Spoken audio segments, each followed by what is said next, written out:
They used to call her a paper soldier, a uniform filled with ink and ceremony, someone who looked fine on a parade ground but would falter in the dirt and smoke where real battles were fought. It had started as whispers behind her back at the academy, cadets sneering that her family connections had carved her path, that she didn't earn her stars with sweat but with signatures. By the time she reached the rank of major, the nickname had hardened into something sharper, an accusation carried from barracks to battlefield, muttered whenever her orders sounded too careful or her voice too steady. Yet what none of them knew, what she kept hidden beneath layers of fabric and duty, was the mark on her arm, a small faded line of ink etched into her skin by fire and circumstance, a record that told a story none of them dared imagine. She never spoke of it, not to her closest friends nor to the subordinates who followed her into mud and gunfire. The mark was hers alone, burned into her during a winter she thought she would not survive, during a time when the war was less about territory and more about the endurance of a human soul. Even now, as she stood in front of the men who doubted her, her heart beat with the memory of how that record was carved, and the silence it demanded from her. It had not been a battlefield medal, nor a citation written in some decorated office. It was not the kind of honor that came with parades or salutes. It was a number. A number etched by those who believed she should not live, those who had caged her body and tried to crush her mind. They had pressed the iron into her arm when she was only 19, a prisoner caught behind enemy lines, a girl stripped of rank and name and given a number meant to erase her humanity. But she had lived. She had endured when the stronger around her fell into silence forever, and she carried that endurance like a hidden shield, though no one around her knew. To them she was polished, fragile, all starch and ink. To her, every step she took in uniform was defiance against those who once marked her as nothing. She did not need to speak of it, not until the moment came when the sneers cut too deep, when even the young lieutenant dared to mutter that her stars were paper and her courage thinner still. That was the night she gathered them in the old mess hall, the cold lamps humming above their heads, and she rolled back her sleeve in silence. They had laughed at first, thinking she would show a scar from training, perhaps some minor wound dressed up as proof. But when their eyes fell on the number, burned and inked into her skin with cruel precision, the room hushed. She said nothing, only let them look, only let the weight of it sink into their bones. The lieutenant's mouth trembled as he tried to shape words that would not come. Even the colonel, who had once questioned her promotions, shifted uncomfortably in his chair. For a long while there was no sound but the faint hum of the lights and the beating of many hearts. And then she spoke, her voice steady, not proud but heavy with memory. "This is my record," she said simply. "Not written on paper. Not signed by generals. Marked by those who believed I would never stand again in a uniform. They were wrong." The words did not need embellishment, did not need fire or anger. The silence that followed was the only confirmation she required. They saw her then, not as the soldier their gossip had shaped, but as a survivor who had already faced the depths of war in ways no battlefield could replicate. For years they had called her a paper soldier. But in that moment, every man and woman in the room understood why the major sometimes froze when her sleeve brushed against her scar, why her eyes clouded when orders demanded sacrifices she remembered all too well. They understood that courage was not always loud, and that sometimes the strongest soldiers were the ones who had already fought battles no one else could see. The days after that night in the mess hall changed the air around her, though no one dared speak of it openly. The whispers died not because she silenced them but because every soldier who had seen the mark on her arm carried the weight of it in their silence, a weight that spread outward through the barracks and camps until even those who had not been there seemed to sense that something unspoken bound them to their major. She continued her duties with the same steady precision as before, never acknowledging the shift, never asking for respect that had not been freely given. Yet when she walked among the ranks now, there was a quietness in the way men stood a little straighter, a subtle difference in how orders were received. Even the lieutenant who had been most brazen kept his eyes lowered, and though he spoke with firmness in drills, his voice faltered when she approached. But the major did not savor vindication. She carried no triumph in the revelation. Instead, it weighed on her as heavily as it had always done, a reminder that her past was no weapon to wield but a scar that breathed with every moment of her present. The mark was never meant to command obedience, only to remind her that life could be stripped down to numbers and yet still endure.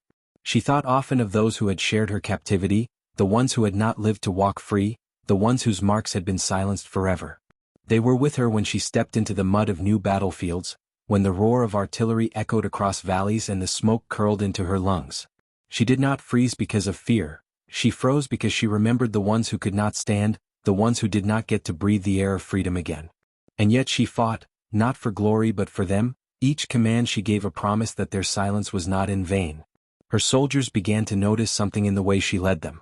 Where other officers barked and postured, she moved with a calmness that seemed carved from stone, a steadiness that steadied them in return. She was never reckless with lives, never careless in the heat of chaos, and though she demanded discipline, it was never the cold discipline of vanity but the harsh necessity of survival. Slowly the stories about her shifted. They no longer called her a paper soldier, they called her something else, though not to her face, an iron soul wrapped in quiet flesh. And though the major never asked for names or legends, she heard the murmur once, carried by the wind from campfires where the younger recruits whispered. She almost smiled, but the memory of cold winters and locked gates pulled the smile back into silence. Her life was not a tale for others to shape, it was her burden to carry until the day she was no longer needed. One night, months after the mess hall, she stood alone beneath the stars, her sleeve pulled back as she traced the ridges of the mark. She thought of the officer who had branded her, a man who believed power was measured in the destruction of others. She remembered the stench of smoke, the cries of those who had been pressed into silence. She wondered if he still lived somewhere, wearing his uniform with pride, never imagining that one of his numbered captives now carried stars on her shoulders. The thought did not bring her anger, it brought her a strange, heavy calm. Perhaps one day their paths would cross again. Perhaps not. What mattered was that she had not been erased, that she had walked out of the ash and into command. But still she could not tell her soldiers the full story. They thought the mark explained her silence, her stillness, her steadiness in the face of chaos. They did not know the nights when she woke drenched in sweat, hearing voices that no longer existed, seeing faces that would never fade. They did not know the guilt she carried for living when others had not, a guilt that sometimes sat heavier on her than the weight of command. And yet, when dawn broke and the bugle sounded, she rose with the same composure, because to falter would mean to betray the very memory that kept her moving. The war did not pause for grief, and so neither did she. Then came the day that would test all of it. A mission deep into the mountains, where enemy forces had fortified a pass that threatened to cut supply lines. The orders from high command were blunt: secure the pass at all costs. Her battalion was chosen, and as she studied the maps late into the night, she felt the familiar ache in her arm where the mark lay hidden. She knew this would not be like other missions. The terrain was cruel, the enemy dug in, and casualties were certain. Yet she did not flinch. Instead, she gathered her officers and laid out the plan, each movement precise, each choice weighed with care. She knew what it meant to treat lives as expendable, and she would not repeat the cruelty of those who once marked her. When dawn came, she stood at the front of her soldiers, her voice carrying across the cold mountain air. "We moved together," she said. "We returned together." Some of them believed her, others did not, but all of them followed when she raised her hand. As they marched toward the pass, she kept her eyes forward, but within her, the memories stirred. She remembered chains and hunger, remembered voices fading into silence, and she whispered a promise to them as the snow crunched beneath her boots, that this time she would not allow numbers to define the worth of her soldiers.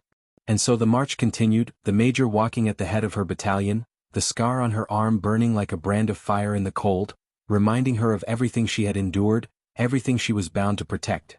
The first shots cracked through the thin mountain air before the battalion had even reached the first ridge, sharp echoes bouncing between stone cliffs and cutting into the morning like sudden lightning. The enemy had been waiting, their positions hidden in the jagged rocks, rifles and machine guns already sighted on the narrow path where her soldiers now pressed forward. Snow burst into powder with every impact, men ducked low and the column wavered under the storm of fire. But the major did not stop. She raised her hand, signaling squads to fan out, her voice calm and steady as she directed them toward cover. Even in the chaos, her tone carried the same quiet authority that had steadied them before, and in that calmness the soldiers found direction. They scrambled into positions, returning fire in sharp bursts, crawling behind frozen boulders, pulling the wounded out of the open. The battle was brutal from the first breath, a clash of endurance against a fortified enemy who knew the land better than any map could tell. Hours passed like minutes, each moment swallowed by smoke and the scream of ricochets. The major moved among her soldiers, never lingering in one place, her coat torn by shards of stone, her face smudged with soot and snow. She carried no illusion of invincibility, yet wherever she walked, the line held stronger, the panic dimmed. They watched her rise and signal under fire as though the bullets refused to touch her, though she knew each near miss was only another chance borrowed from fate. When a mortar shell tore into the slope ahead, sending snow and rock crashing down, She was thrown hard to the ground, her sleeve ripped open. For a moment she lay still, stunned by the ringing in her ears, the world tilting with smoke and falling stone. And then she saw it, the mark on her arm, bared in the middle of battle, the numbers black against pale skin. Soldiers nearby caught sight of it too, their eyes flashing with recognition and something deeper, something that bound them to her in an instant. None of them spoke, but the sight of that mark burned into their memory even as they pulled her to her feet. She did not falter. She steadied herself, raised her hand once more, and led them forward through the shattered snow. The mountain was merciless, each ridge another gauntlet of fire, each slope a grave waiting to be dug. Men fell, some crying out, others silent, their blood painting the ice. Yet the battalion pressed on, not only because of orders but because the woman at their front refused to break. And in her refusal they found their own. As night fell, the battle did not end. The enemy clung to their high ground, sniping from crevices, hurling grenades down narrow paths. Fires burned low against the cold, and soldiers huddled where they could, their breath fogging the air. The major walked among them, her steps slow but firm, her eyes meeting theirs with a quiet weight that needed no words.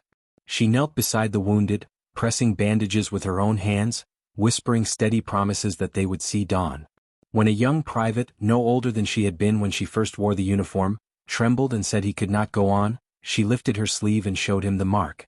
"If I could endure," she said softly, "then so can you." The boy stared at the numbers, at the proof of survival etched into her skin, and though tears still streaked his dirt-stained face, he nodded and clenched his rifle tighter. In that moment she felt the strange weight of her past shift. For years it had been only her burden, her secret. Now it was something else, a fire she could pass on when the cold threatened to break them. As the night stretched long, she thought of the men and women who had stood beside her in captivity, whose voices had faded long before freedom came. She remembered their eyes, their whispers in the dark, the songs hummed low to keep despair away. And she thought, if they could see her now, leading men through fire, perhaps they would know that none of them had been erased completely. Their silence had carried her here, their memory marched beside her with every step. Dawn broke pale and merciless, spilling light across the blood-stained snow. The battalion was weary, bodies numb with cold, but the major stood at the front once more.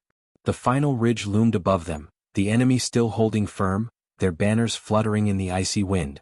High Command's words echoed in her memory, "Secure the pass at all costs." She looked back at her soldiers, at their gaunt faces and hollow eyes, and she knew the cost had already been high enough. But she also knew what was at stake. If the pass remained in enemy hands, supply lines would fail, and thousands beyond this mountain would starve or fall in the battles to come. She clenched her hand into a fist, feeling the burn of her mark beneath the sleeve, and gave the order to advance. The final push began with a roar, men surging up the slope, grenades arcing through the thin air, machine guns rattling as the enemy fought desperately to hold their ground. The major climbed with them, slipping on ice, her voice rising above the thunder of fire, urging them on, her figure a lone defiance against the storm. When bullets tore the air around her, she pressed forward still, her arm burning as if the numbers themselves fueled her. And as the sun climbed higher, spilling gold across the snow, the battalion broke through. The enemy line wavered, splintered, and then shattered, their banners torn down, their guns falling silent. The pass was theirs. The silence that followed was heavy, broken only by the groans of the wounded and the distant crackle of dying fires. Her soldiers stood among the ruin, their breath steaming, their faces marked by exhaustion and awe.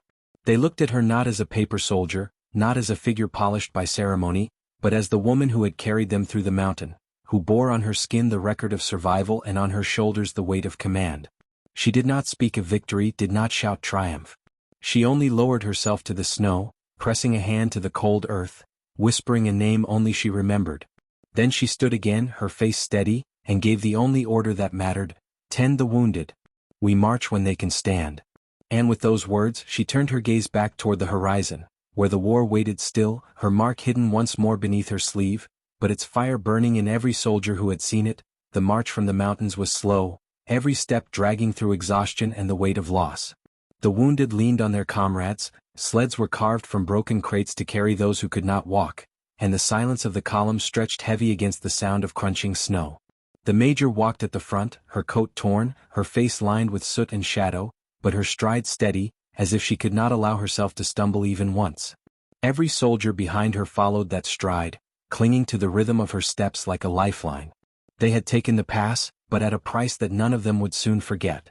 When the valley finally opened before them with its winding path toward safer ground, she halted and turned, her eyes scanning each weary face. She did not give a speech, did not dress the moment with glory. Instead, she simply nodded once, a gesture that carried more weight than any words could, and then she led them down into the valley, where reinforcements and medics waited. 4 days, the battalion rested, their wounds tended, their supplies replenished, but the memory of the mountain clung to them. In the campfire's glow, soldiers spoke quietly of the battle, of the push through the snow, of the way the major had stood at the front as if the storm could not touch her. They did not call her a paper soldier anymore. They spoke instead of the mark they had seen on her arm. The numbers burned there, and though no one spoke of it too loudly, it traveled from tent to tent like a flame, shaping the way they looked at her forever. She never asked for such reverence, never sought it. In fact, it troubled her more than she admitted. She had carried that mark as her private truth for so long that to see it reflected in the eyes of others made her uneasy. It was not meant to inspire, it was meant to remind her of what had been lost, of the names that could never be spoken again. Yet she also knew that for her soldiers the mark was no longer just hers.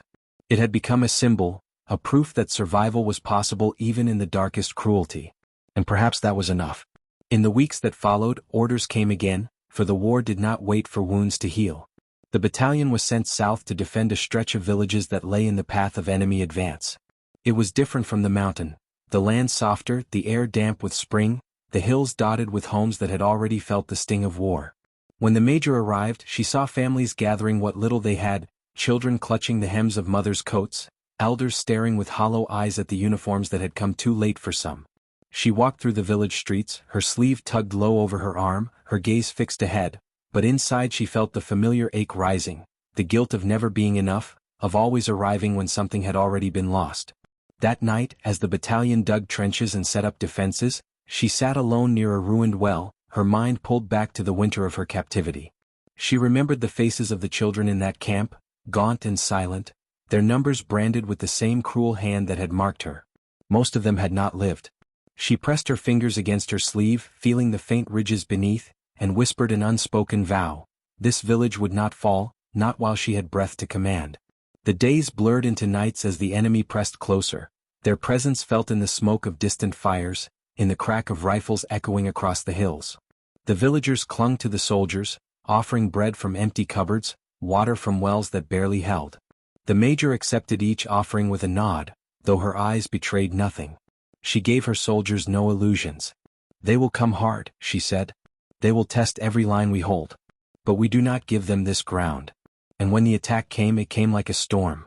The enemy surged across the fields, their artillery shaking the earth, their shouts tearing through the night. Trenches filled with smoke and blood, rifles cracked until barrels burned hot, and men fought hand to hand in the mud. The major was everywhere, her voice cutting through the roar, her figure rising and falling with the waves of battle.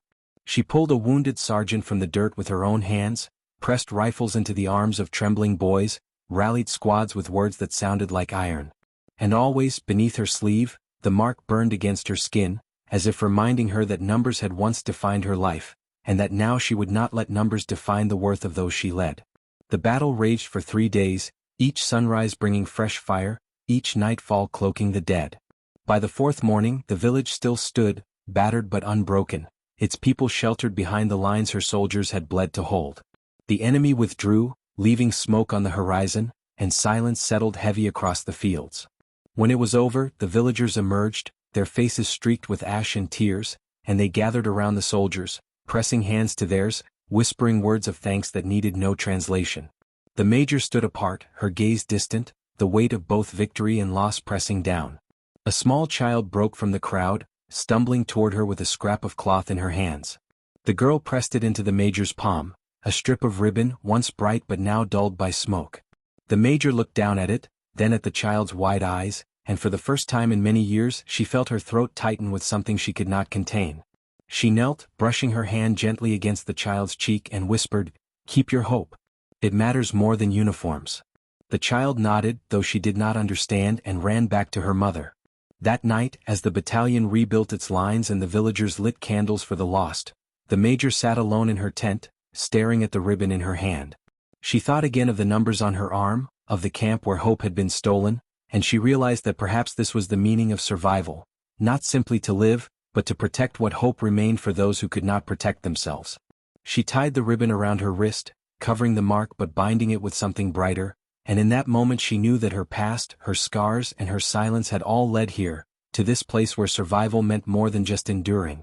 It meant giving others the chance to believe in tomorrow.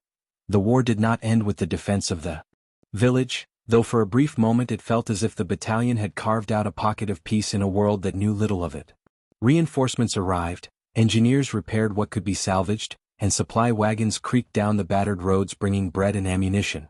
Yet even as the fields grew quiet, orders arrived once more, pressing them forward into the next storm. The major knew it was inevitable. War was a river, and they were all swept along its current, unable to linger long in any one place.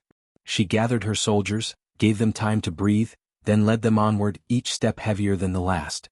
They moved from one front to another, from forests that swallowed sound to cities where broken buildings became fortresses. In every place, the major stood at the center, calm even when fire rained down, her presence a tether that held her soldiers together. They had long since stopped calling her paper.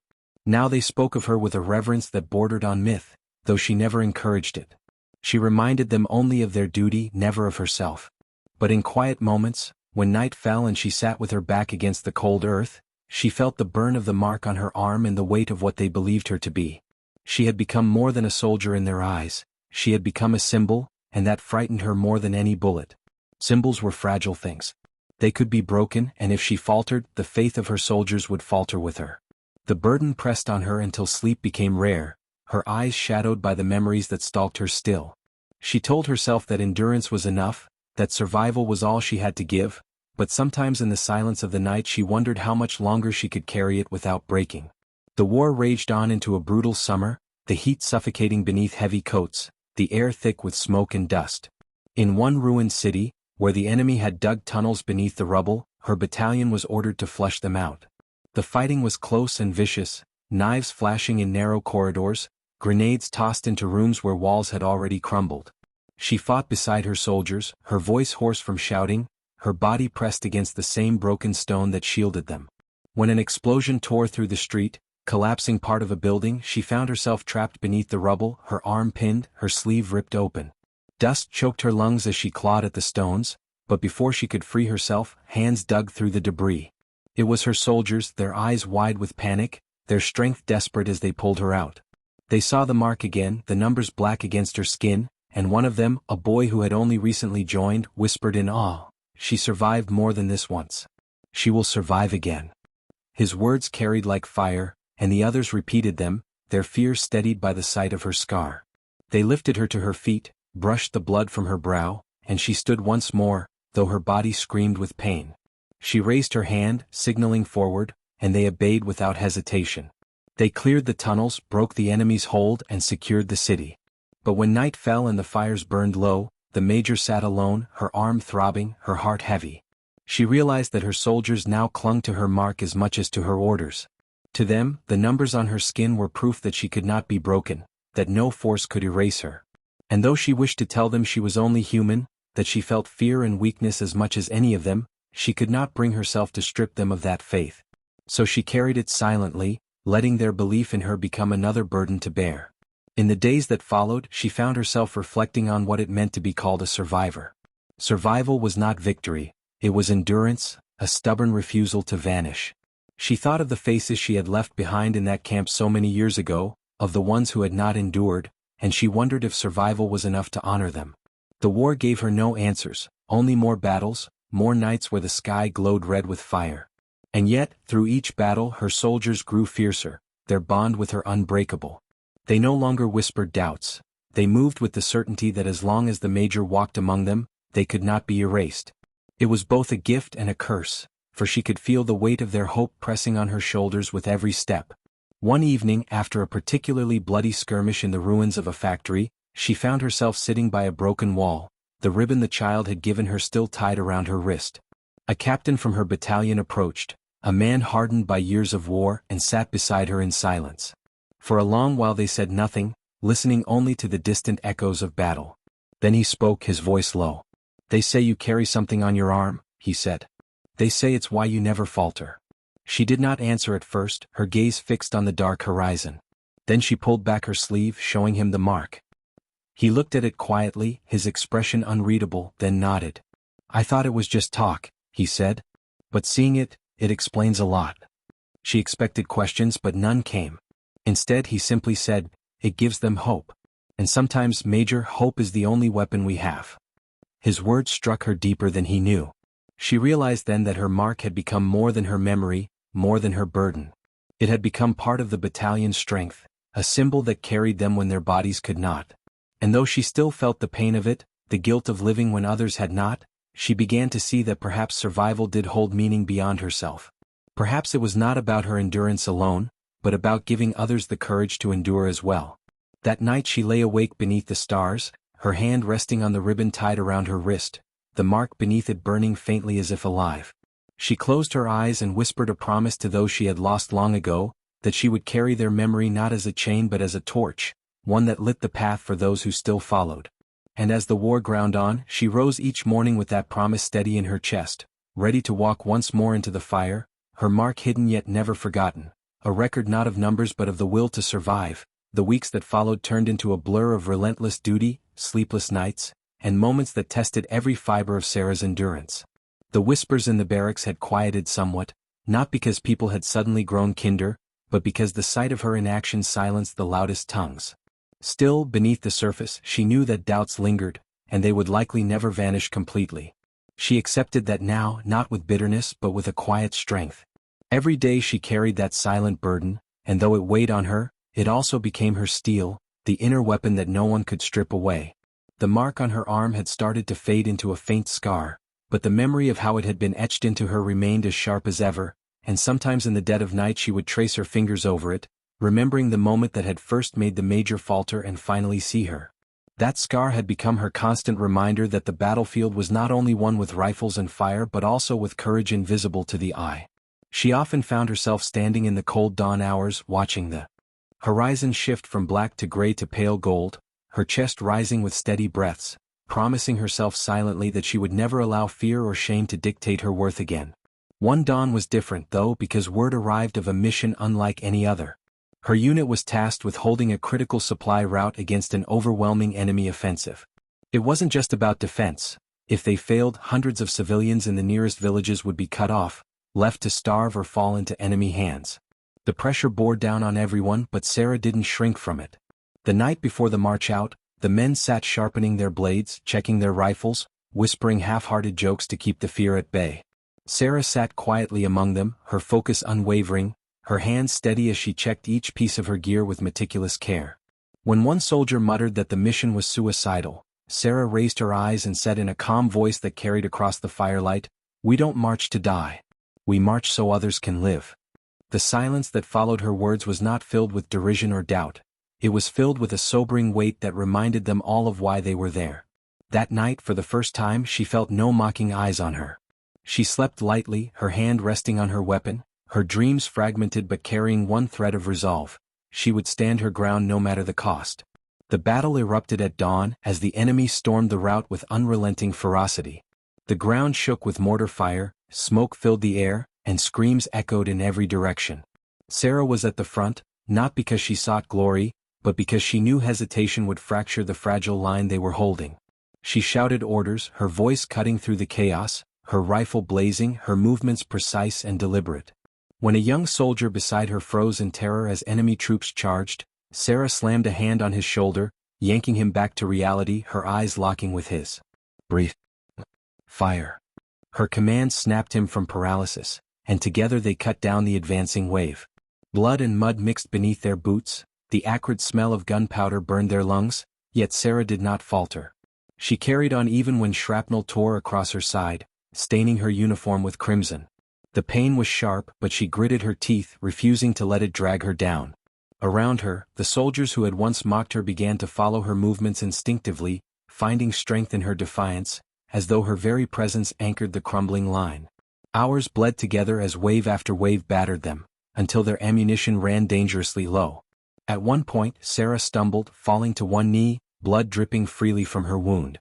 A soldier moved to pull her back, but she pushed him away, forcing herself upright again, shouting through gritted teeth, "We do not yield. Not today." Her cry carried through the battlefield, and for a brief moment, even the deafening roar of war seemed to hush beneath it. With renewed ferocity, the soldiers held on, and when reinforcements finally arrived, the enemy retreated, leaving behind a broken field littered with silence and smoke. As the dust settled, Sarah stood in the wreckage, swaying on her feet, her chest heaving, her uniform soaked through. The major approached slowly, his boots crunching over debris, his face pale, his eyes filled with something that looked suspiciously like reverence. He didn't speak immediately, as if words were too small for what had just transpired. Instead, he looked at her arm, where the scar from her record still faintly showed, and then at her bloodied side, and his lips parted but no sound emerged. Sarah met his gaze, unflinching, her chin high despite her trembling body. It was in that silence that he finally understood. No paper soldier could have stood through what she had endured. No false name or dismissive insult could deny the truth that burned in her eyes. When he finally spoke, his voice was hoarse. "You've done more than any of us could have asked." She didn't smile, nor did she thank him. She simply nodded once, her voice steady though quiet when she answered, "I did what needed to be done." The soldiers around them watched, their faces no longer twisted in doubt or derision but softened with something like respect, even awe. The whispers that had once poisoned her name had died on that battlefield, silenced not by arguments or records but by blood, fire, and the undeniable proof of her will. That night, when she finally allowed herself to rest against the cold earth beneath a sky filled with indifferent stars, she touched the scar on her arm once more. For the first time, she did not think of it as a reminder of shame or mockery. Instead, she thought of it as the mark of survival, of the fire that had kept her standing when everything else threatened to collapse. Sleep took her slowly, and though her dreams were still restless, they were no longer haunted by doubt. She had carved her place into the world with more than ink or scars. She had carved it with unyielding defiance, and she knew now that no one could ever strip that from her again. The days after the battle blurred into a haze of exhaustion and slow recovery, but within that haze came a shift Sarah could feel deep in her bones. The men who had once turned their backs on her now sought her out, not with mockery or challenge, but with quiet nods, small words of thanks, and sometimes even silence that carried more weight than any speech. They had seen her stand bleeding on that line, seen her refuse to yield, and in their eyes she was no longer the so-called paper soldier but the anchor who had kept them alive. Yet Sarah herself felt no triumph. Her body still ached from the wound that tugged at her side with every step, her nights were restless with memories of smoke and screams, and in her heart she carried the heavy truth that respect bought in blood was carved too dearly. She did not bask in their changed stares, she simply carried on with the same quiet resolve she always had. One evening, as the unit camped by a river, she walked away from the firelight and stood alone at the water's edge, her reflection rippling and broken by the current. She stared at herself, at the faint scar on her arm and the fresh wound hidden beneath her bandages, and she whispered into the wind, "Was it worth it?" The question had no answer, but the river carried it away all the same. Behind her, footsteps approached, heavy but hesitant, and when she turned she found the major standing a few paces back, his cap tucked beneath his arm, his eyes fixed not on her but on the restless water. For a long moment neither spoke, until finally he said in a voice softer than she had ever heard from him, "I thought I understood what it meant to lead men into battle. I thought I had seen courage before. But you showed me something I hadn't known existed." Sarah kept her gaze on the water, her expression unreadable, her voice calm as she answered, "I didn't fight to show you anything, sir. I fought because someone had to." The major nodded slowly, accepting her words without defense, his jaw tight as though he carried shame alongside admiration. "They called you a paper soldier because they couldn't see beyond ink and records," he murmured. "But I froze that day because I saw something on your arm that told me there was more to you than any file could capture. And now I know I was right." His eyes finally lifted to hers, unguarded for once, and in that brief silence Sarah saw not a superior officer but a man stripped bare of rank, humbled by what he had witnessed. She didn't answer for she had no need to. Some truths hung heavier when left unspoken. Instead she turned back to the water, breathing in the cold air that smelled faintly of rain, her hand brushing unconsciously over her scar, feeling its rough edge as though it anchored her to something greater than words.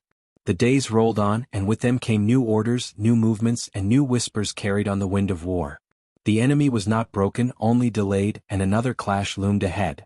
This time, however, Sarah felt the difference in the way her comrades looked at her, the way they positioned themselves around her as though her presence steadied them before the storm. She had not asked for leadership, but it had been thrust upon her, and though it weighed heavily, she bore it without complaint.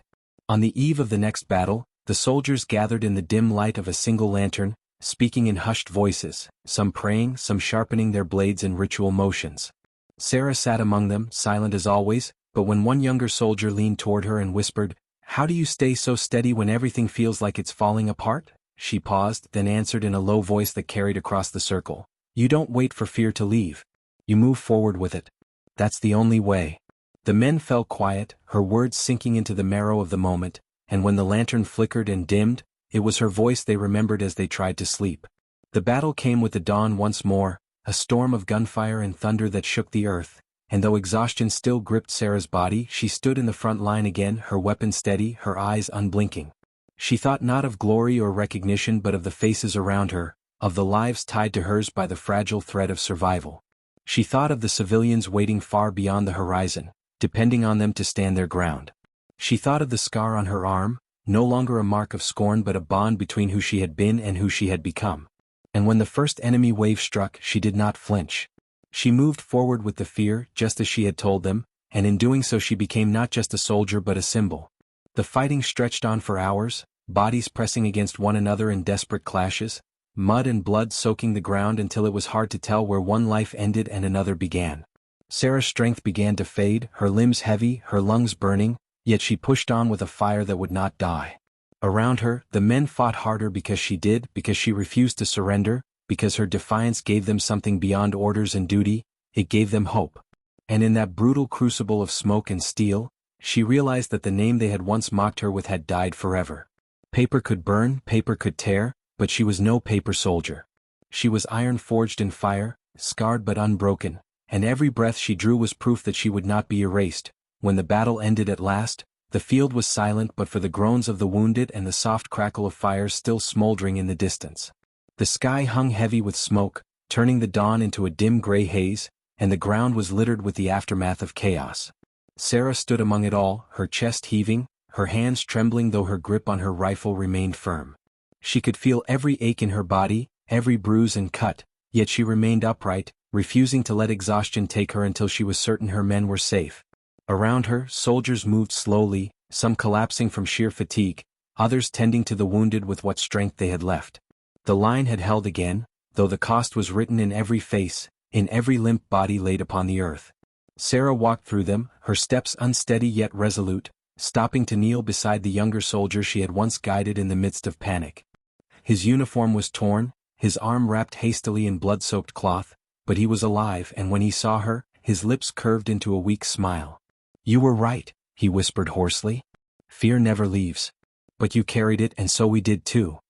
His words struck something deep inside her, and she pressed a hand gently to his shoulder before moving on, her heart heavy with the weight of the lives that had looked to her and somehow found the strength to endure. As the hours passed, the survivors gathered, forming a quiet, battered circle in the midst of ruin. The major stood at the center, his uniform ragged, his eyes shadowed by the burden of command, yet when he looked at Sarah, there was no hesitation in his gaze. He spoke to the men, his voice strong despite fatigue, praising their courage, their sacrifice, their resilience. But when he paused, he turned to Sarah, his words faltering for just a moment before he said, "And there are some among us who carried more than their share, who bore the weight when the rest of us would have broken. We all know who stood at the front, who refused to yield, who reminded us what it means to fight not for pride, but for one another." His words hung in the air, and every eye turned toward her. Sarah felt the heat rise in her chest, not from pride but from the ache of knowing how much blood it had cost to earn such recognition. She did not bow, nor did she speak. She simply stood still, her scarred arm visible in the dim light, her silence saying more than words ever could. The respect she had bled for was finally there, undeniable, yet it brought no triumph, only a deeper understanding of the bond forged in suffering and survival. That night, as they camped once more beneath the indifferent stars, Sarah sat alone again, her gaze fixed on the fire that crackled low, its embers glowing like faint reminders of lives once burning bright. She thought of the path that had brought her here, the insults, the dismissals, the day the major had first faltered at the sight of her record, the endless moments where she had fought not only enemies but the doubts of her own comrades. All of it seemed so distant now, yet it lived inside her still, shaping her into what she had become. She reached down, brushing her fingers once more over the faint scar on her arm, and this time she did not feel the sting of old humiliation. She felt strength, hard-earned and irrevocable, the mark of battles both within and without. She closed her eyes and allowed herself a single, steady breath of peace. In the days that followed, as the unit moved to new orders and new fields, Sarah continued as she always had, quiet, steady, relentless. The whispers were gone, replaced by a silence that spoke of respect too deep for casual words. Soldiers walked beside her without hesitation, their eyes no longer questioning but trusting, and though she never sought to lead, they moved with her as if she were the gravity that held them together. The major no longer looked at her with doubt but with a recognition that carried the weight of unspoken apology. Yet Sarah never demanded it, she did not need his words, for the truth was already written in every glance, every choice he made to stand beside her rather than above her. The war stretched on as wars always do, but something within Sarah had shifted irrevocably. She no longer carried the name others had given her, no longer defined herself by the paper records that had once been used to diminish her. She carried instead the lives she had fought for, the trust she had earned, the unyielding strength that had been carved into her through fire and blood. And though the road ahead promised more battles, more scars, she knew now that she would face them not with the weight of doubt but with the certainty of who she was. One evening, after another long march, as the soldiers lay resting beneath the weary sky, the young man she had once steadied during his panic sat beside her, his arm healed but his eyes still carrying the memory of fear. He looked at her with quiet admiration and said, "They called you a paper soldier. But to us, you're the one who never broke." For a long moment Sarah did not reply, her gaze fixed on the horizon where the fading light bled into the darkness. Then at last she answered in a voice calm and certain, "Paper burns. But I am fire." The words lingered in the air, quiet yet powerful, and the young man nodded, a faint smile tugging at his lips. In that moment, Sarah understood that her story was no longer about proving herself to others. It was about carrying forward the truth of who she was, a soldier not bound by ink or insult but defined by her unyielding will. And as the night settled around them, she felt the weight of her scar no longer as a burden but as a banner, a mark of survival, of strength, of a defiance that could never be erased. She leaned back against the cold earth, her eyes drifting shut, and for the first time in many years, her dreams came not with shadows of shame or fear but with the quiet certainty of belonging. The war was not over and her battles were not done, but she no longer walked in the shadow of doubt. She walked in fire, and in that fire she found herself unbreakable. The end.